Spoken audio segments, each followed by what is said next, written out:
লন্ডনের একটি law firm দিয়ে শেখ হাসিনা কদিন আগেই জাতিসংঘে একটি চিঠি পাঠিয়েছিলেন।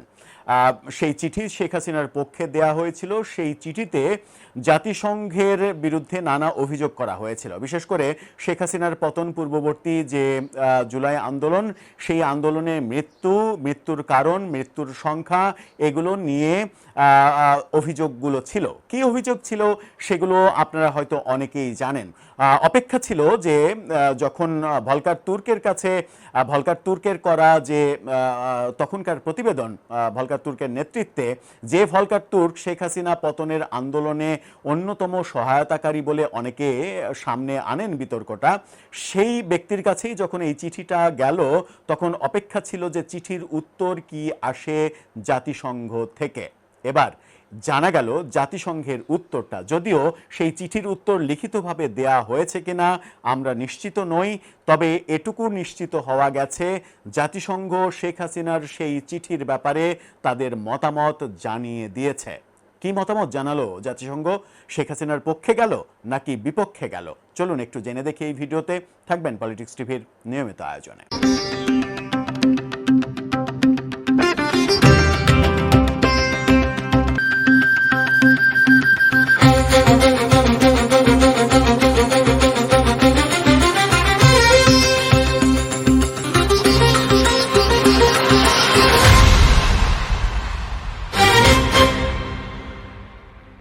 দর্শক, বলছিলাম জাতিসংঘে শেখ হাসিনার পাঠানো চিঠি। কি চিঠি পাঠিয়েছিলেন? চিঠি পাঠিয়েছিলেন জাতিসংঘের যে মানে তদন্ত কমিশন, সেই তদন্ত কমিশনের রিপোর্টে যে 1400 জন মৃত্যুর কথা উল্লেখ করা হয়েছে এবং মৃত্যুর কারণ হিসেবে কি উল্লেখ করা হয়েছে সেইগুলো নিয়ে, এবং জুলাই আন্দোলনে কি কি হয়েছে তার ডিটেল বর্ণনা দিয়ে এই চিঠিটা দেওয়া হয়েছিল। সেই চিঠিতে বলা হয়েছিল যে মৃত্যুর যে সংখ্যা 1400 এটা ঠিক না, কারণ তখন বিভিন্ন পক্ষ থেকে, এই স্টেক হোল্ডারদের বিভিন্ন পক্ষ থেকে দাবি করা হয়েছিল মৃত্যুর সংখ্যা 650। আবার জাতিসংঘ 15 আগস্ট পর্যন্ত যে মৃত্যুর সংখ্যা বলেছে, সেই 5 থেকে 15 আগস্ট পর্যন্ত মৃত্যুর যে মানে সংখ্যা, সেগুলো মৃত্যু তো আওয়ামী লীগের লোকজন মারা গেছে, সুতরাং সেগুলো তো জুলাই যোদ্ধা না। এই বিতর্কগুলো ছিল। তদন্ত ঠিকভাবে হয়নি, আওয়ামী লীগের সঙ্গে কথা বলেনি জাতিসংঘ, এমনকি জাতিসংঘ সেনাবাহিনীর সঙ্গেও কথা বলেনি। ইউনূস সরকার কারো সঙ্গে জাতিসংঘকে কথা বলতে দেয়নি। ইউনূস সরকার যে তথ্য পরিসংখ্যান দিয়েছে জাতিসংঘ সেটাই প্রকাশ করে দিয়েছে, এরকম নানা অভিযোগ করা হয়েছিল। অর্থাৎ জাতিসংঘের ওই তদন্ত কমিশন উইথড্র করে নতুন করে তদন্ত করা হোক, এরকম আবেদনও জানানো হয়েছিল।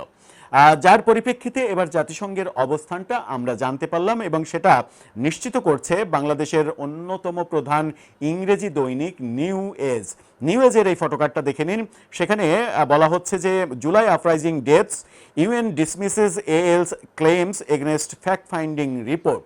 অর্থাৎ জাতিসংঘ শেখ হাসিনার যে আবেদন, সেই আবেদন রিজেক্ট করে দিয়েছে। জাতিসংঘ আবেদন আমলে নিচ্ছে না। কে বলল এই কথা?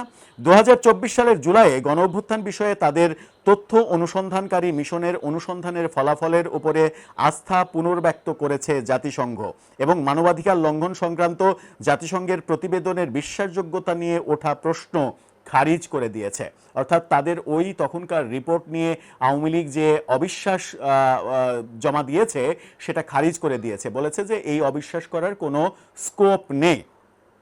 নিউ ইয়র্কে জাতিসংঘ সদর দপ্তরে অনুষ্ঠিত নিয়মিত ব্রিফিংয়ে এক প্রশ্নের জবাবে জাতিসংঘের মুখপাত্র স্তেফান দুজারিক তিনি জানিয়েছেন, মানবাধিকার বিষয়ক হাই কমিশনারের কার্যালয় কর্তৃক প্রস্তুতকৃত প্রতিবেদনটি নিয়ে সন্দেহ করার কোনো কারণ সংস্থাটির কাছে নেই।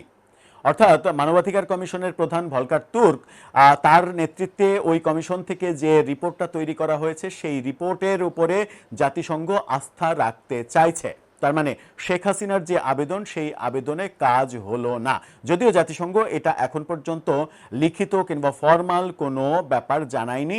মুখপাত্রের নিয়মিত ব্রিফিংয়ে তাকে প্রশ্ন করা হলে তিনি এটা জানিয়েছেন যে এই ব্যাপারে জাতিসংঘের অবস্থান পরিবর্তনের কোনো স্কোপ নেই। এখন প্রশ্ন হচ্ছে যে শেখ হাসিনার আবেদনের তাহলে আর কোনো মূল্য থাকলো না, জাতিসংঘ শুনল না। এটা তো পূর্ব থেকেই অনুমান করা যেত যে জাতিসংঘ শেখ হাসিনার কথা শুনবে না, কারণ জাতিসংঘের ভলকার তুর্কের একটা প্রত্যক্ষ অংশগ্রহণ ছিল।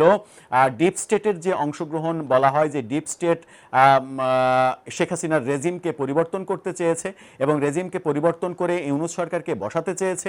বসাতে চাওয়ার অন্য কোনো কারণ নেই, কারণ হচ্ছে বাংলাদেশ থেকে তাদের স্বার্থ উদ্ধার করা। তাদের মানে ওই মাথা ব্যথার কারণ নেই যে শেখ হাসিনা দুঃশাসন করছে না অপশাসন করছে, ব্যাপারটা সেটা না। ছাত্রদের একটা আন্দোলন দানা বেঁধে উঠেছে, সেই আন্দোলনে তারা সহযোগিতা করেছে, সহযোগিতা করে রেজিম চেঞ্জ করেছে। রেজিম চেঞ্জ করে তারা ইউনূসকে বসিয়ে সহজেই এই যে বাণিজ্য চুক্তি করিয়েছে, এছাড়া অনেক সুবিধা ভোগ করবে। এখন বাংলাদেশের বন্দরে আমেরিকার যুদ্ধজাহাজ এসে নোঙর করবে, তারা এখানে অবস্থান করবে, বাংলাদেশের বিমান বন্দর ব্যবহার করবে, বাংলাদেশে ঘাঁটি গাড়বে, এটাই তো তাদের উদ্দেশ্য ছিল। সেই উদ্দেশ্য সফল করার জন্য এটা করেছে। আর জাতিসংঘ তো আমেরিকার একটা মানে দাসের মতো, আমেরিকা যা বলবে তাই করবে। ভলকার তুর্ক সেই সময় যে তার ভূমিকা, সেই ভূমিকা নিয়েও অনেক বিতর্ক রয়েছে। সুতরাং শেখ হাসিনার কিংবা আওয়ামী লীগের পক্ষে যত প্রভাবশালী ল ফার্মই চিঠি দিক না কেন, সেটা আমলে নেয়ার কোনো কারণ জাতিসংঘের থাকতে পারে না। এটা পূর্ব থেকেই অনুমানযোগ্য ছিল, এখন সেটা প্রমাণিত হয়ে গেল।